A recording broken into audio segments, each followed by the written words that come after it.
அன்பர்கள் அனைவருக்கும் இனிய அன்பான அட்சய திருதியை நல்வாழ்த்துக்களை தெரிவித்துக் கொள்கிறேன். மெய்யன்பர்களே, அட்சய திருதி அன்றைக்கு தங்கம் வாங்க வேண்டுமா?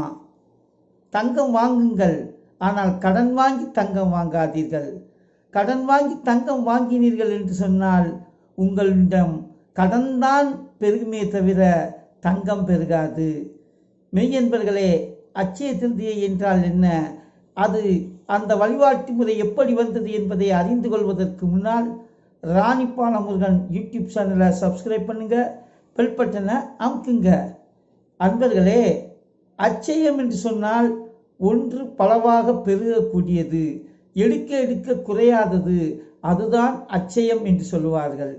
சித்திரை மாதத்திலே அமாவாசைக்கு அடுத்து வரக்கூடிய 3வது திதியிலே அட்சய திருதியை வருகின்றது. இந்த அட்சய திருதியை என்று சொல்லுகின்ற பொழுது மகாலட்சுமி தாயாருக்கு உகந்த நாளாக இந்த நாள் இருக்கின்றது. மெய்யன்பர்களே, ஒரு அட்சய திருதியிலே தான் பகீரதன் தவம் செய்து கங்கையை இந்த பூமிக்கு கொண்டு வந்தது ஒரு அட்சய திருதியை நாளிலே தான். அதே போல குபேரன் தவம் செய்து தன்னுடைய சங்கநிதி பதுமநிதி என்று சொல்லப்படக்கூடிய அந்த செல்வங்களை எல்லாம் பெற்றதும் ஒரு அட்சய திருதியிலே தான். அதே போல சிவபெருமான் பிச்சாண்டியாக இருக்கின்ற பொழுது அன்னை பராசக்தி அன்னபூரணியாக வந்து அந்த உணவளித்து இந்த உலகத்துக்கெல்லாம் தலைவனாக இருக்கக்கூடிய சிவபெருமானுக்கே உணவளித்தது ஒரு அட்சய திருதியை நாளிலே தான். இப்படி அதே போல பாண்டவர்கள் வனவாசம் இருக்கின்ற பொழுது கிடைத்த ஒரு அட்சய பாத்திரம் அவர்களுக்கு கிடைத்து அதன் மூலம் இந்த உலக உயிர்களுக்கெல்லாம் வாரி வாரி கொடுத்தது கூட ஒரு அட்சய திருதியை நாளிலே தான். எனவே இப்படி கொடுத்து அதன் மூலம் மிகப்பெரிய புண்ணியத்தையும் புகழையும் பெறக்கூடிய நாள் இந்த அட்சய திருதியை. அதாவது இன்னொரு அட்சய திருதியிலே என்ன நடந்தது என்று சொன்னால், குசேலனுடைய மனைவி சுசீலை. குசேலர் என்று சொன்னாலே மிகவும் வறுமையிலும் கஷ்டத்திலும் பட்டினியிலும் பசியிலும் வாடியவராகத்தான் இருந்தார். அப்படிப்பட்ட குசேலருடைய நண்பர்தான் துவாரகையை ஆண்டு கொண்டிருந்த பகவான் கண்ணபிரான். அப்பொழுது குசேலருடைய மனைவி சொல்வார், உங்களுடைய நண்பனாக இருக்கக்கூடிய கண்ணன் துவாரகைக்கு மன்னன், எனவே அவரை நீங்கள் சந்தித்தீர்கள் என்று சொன்னால் நம்முடைய வறுமையெல்லாம் நீங்கும். அப்படி என்றால் பகவானை சந்திக்க செல்லுகின்றோம், நண்பனை சந்திக்க செல்லுகின்றோம், வெறும் கையோடு எப்படி செல்வது என்று சொல்லுகின்ற பொழுது சுசிலை அவளை செய்து அந்த அவளினை ஒரு பொட்டணமாக கட்டி அந்த குசேலருடைய துண்டினிலே ஒரு முடிச்சாக கட்டி அனுப்பிவிடுகின்றார். அங்கே குசேலர் துவாரைக்கு செல்லுகின்றார், பகவானுடைய அரண்மனைக்கு செல்லுகின்றார். இவர் வந்த செய்தியை பகவானே நேரடியாக வந்து அவர் அழைத்து கொண்டு செல்லுகின்றார். அங்கே இருந்த செல்வ வளங்களை எல்லாம் கண்டு பூரிப்படைகின்றார் குசேலர். அதே குசேலர் அங்கே சென்றவுடனே அந்த குசேலரிடம் பகவான் கேட்கின்றார், என்னை பார்ப்பதற்கு நீ வெறுங்கையோடு வந்திருக்க மாட்டாயே, உன்னுடைய மனைவி அப்படி அனுப்பி வைத்திருக்க மாட்டாயே, என்ன கொண்டு வந்தாய் கொடு என்று கேட்கின்றார். அதற்கு குசேலரோ, இவ்வளவு பெரிய செல்வச் செழிப்போடு இருக்கக்கூடிய பகவானுக்கு நாம் கொண்டு வந்திருக்கின்ற அவளை கொடுக்கதா அப்படின்னு சொல்லி நினைக்காரு.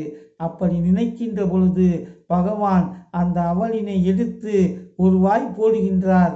போட்டவுடனே இங்கே குசேலருடைய குடிசை கோபுரமாக மாறுகின்றது. அடுத்த வாய் போடுகின்றார், எல்லா செல்வங்களும் குசேலர் வீட்டுக்கு வந்து விடுகின்றது.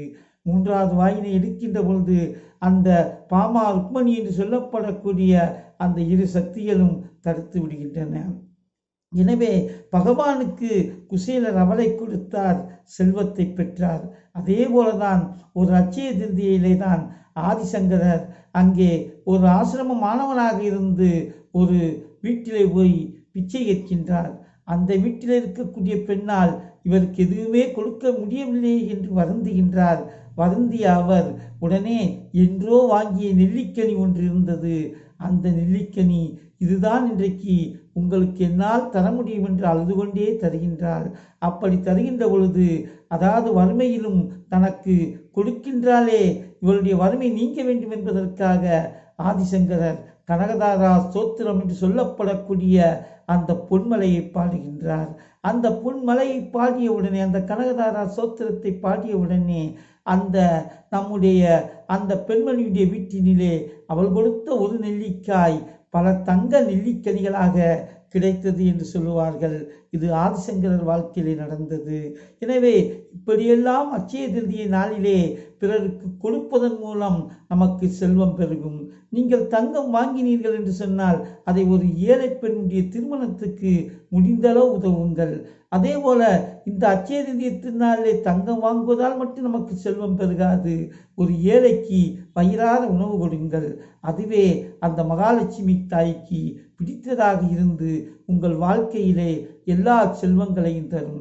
அன்றைய தினத்திலே நீங்கள் தங்கம் வாங்க வேண்டும் என்பதை காட்டிலும், அதாவது மகாலட்சுமி தாயாருக்கு உகந்த அந்த நாளிலே மகாலட்சுமி பிறந்த இடத்து சீதனமாக இருக்கக்கூடிய அந்த பால்கடலிலே இருக்கக்கூடிய அந்த உப்பினையும் மங்கள பொருளாக இருக்கக்கூடிய மஞ்சளையும் நாம் வாங்கி வைத்தாலே நம்முடைய இல்லங்களிலே செல்வம் பெருகும்.